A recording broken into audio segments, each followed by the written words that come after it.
This episode of Techno Buffalo is brought to you by lynda.com.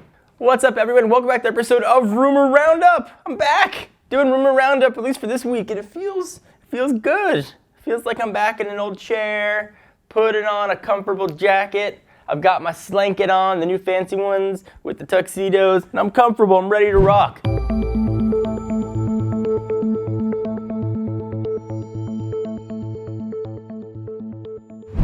Let's start with the big daddy grandpappy of the rumors, the Galaxy S6. Did you just pick up a Galaxy S5 for Christmas or something, and now you're looking at your phone being like, outdated already?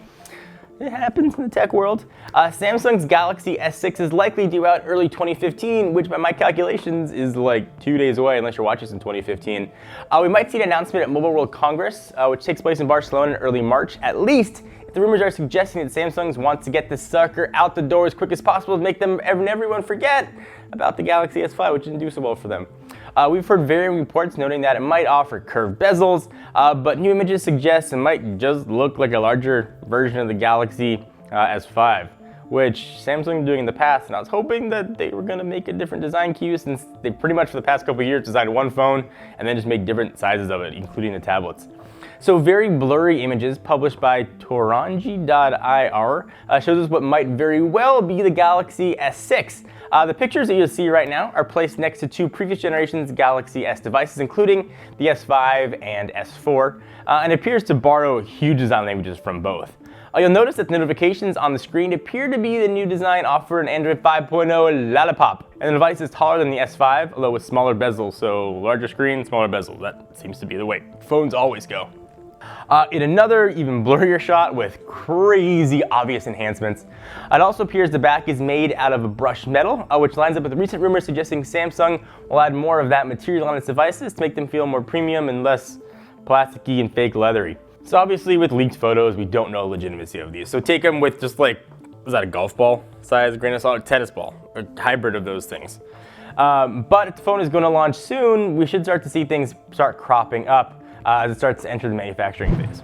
And now back to what was one of my favorite phones of the year, the sequel to it, the OnePlus One. The sequel is going to be called, I mean, it makes sense, the OnePlus Two. We're not expecting the OnePlus Two to hit the market really anytime soon, but that didn't stop one Chinese phone seller from listing the device for pre-order. I'm just gonna list pre-order for like iPhone 12, OnePlus 8, and see if anybody will just hand me money.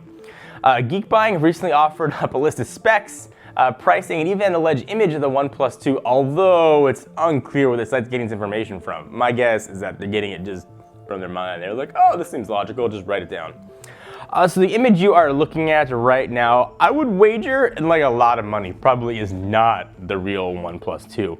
It looks way too much like a rough render, and let's take it at face value from what it is. It's a render. From a design perspective, this phone does look really nice though. The bezels around its 5.5-inch screen are almost completely gone, save for a tiny thin strip at the top and the bottom for front-facing speakers. One just gigantic red flag though, those ridiculous capacitive buttons, which look completely fake and way too small to actually use.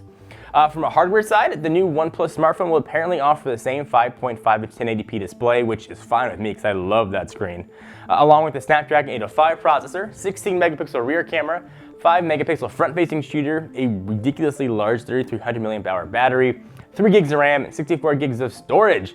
It allegedly runs Android 4.4 with Oppo's ColorOS on top instead of CyanogenMod. Which actually does line up with rumors that Cyanogen won't have a hand in the OnePlus's successor, which makes me super sad face. That was one of my favorite features of the OnePlus One. That also brings up another reason why I think this image is just super fake sauce. Notice that Cyanogen logo on the back. If this does indeed run ColorOS, that logo obviously has no purpose in being there. So another just flag that this is probably not a real image.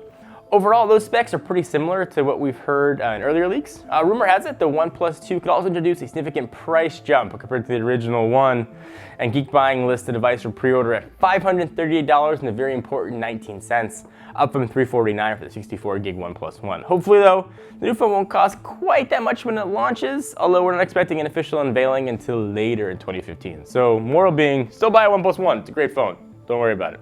The new one's not coming out for a while. Just gonna stop the rumors real fast. I know this is your favorite part of the video, and thank our friends at lynda.com. They offer thousands of engaging, easy to follow video tutorials to help you just learn something new. So maybe you wanna learn some software skills, creative skills, business skills, nunchuck skills, or bow hunting skills. Lynda's gonna have you covered. A membership starts at just $25 per month, provides unlimited 24/7 access. Try lynda.com free for 7 days by visiting lynda.com/technobuffalo. That's lynda.com/technobuffalo. Disclaimer, you cannot learn nunchuck or bow hunting skills at lynda.com. Now I've got some bad news for you tens of Internet Explorer fans out there. Looks like you're gonna have to be sad and the rest of the world's gonna be super happy. Windows 10 is set to be one of the biggest software updates in Microsoft's history, and it looks like that could mean a brand spanking new browser for the OS. The company is reportedly working on a secret, at least not anymore, codenamed Spartan, which should offer a sleeker design that feels way more like Chrome and less like Internet Explorer according to reports, which, according to my informal survey of just me, that sounds awesome and very welcome. The news comes from ZDNet's Mary Jo Foley, who's a pretty reliable source when it comes to Microsoft news. Foley adds that Windows 10 will also ship running Internet Explorer 11, but then offer backwards compatibility, while Spartan will be available for both mobile and desktop versions of the new OS, so two separate browsers.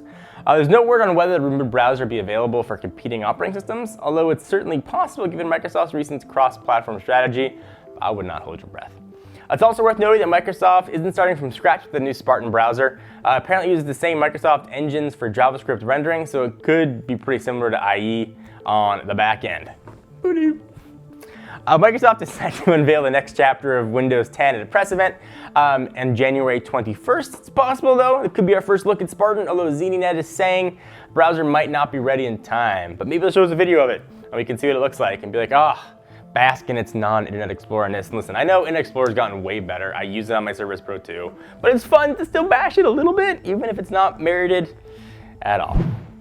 Anyway, guys, what do you think? You excited for the Galaxy S6? You excited for the OnePlus 2? You excited for not Internet Explorer? I want to hear your thoughts on it. Leave the comments, just, in my nether area. Until next time, I will not be back. You'll have Mark here. I'm just like a substitute teacher that you guys can just watch a movie day while I'm here. But until next time, Mark is sick. I'm Rettinger from TechnoBuffalo. See you guys next video. Bye-bye. Thank you guys for watching. Hope you enjoyed. We love making tech videos here. If you like watching them as much as we love making them and just enjoy playing with the latest consumer electronics gear, check us out. Hit the big subscribe button. We got new videos coming out almost every single day. We also have a channel on Twitch where we play games, sometimes not so well, at twitch.tv/technobuffalo.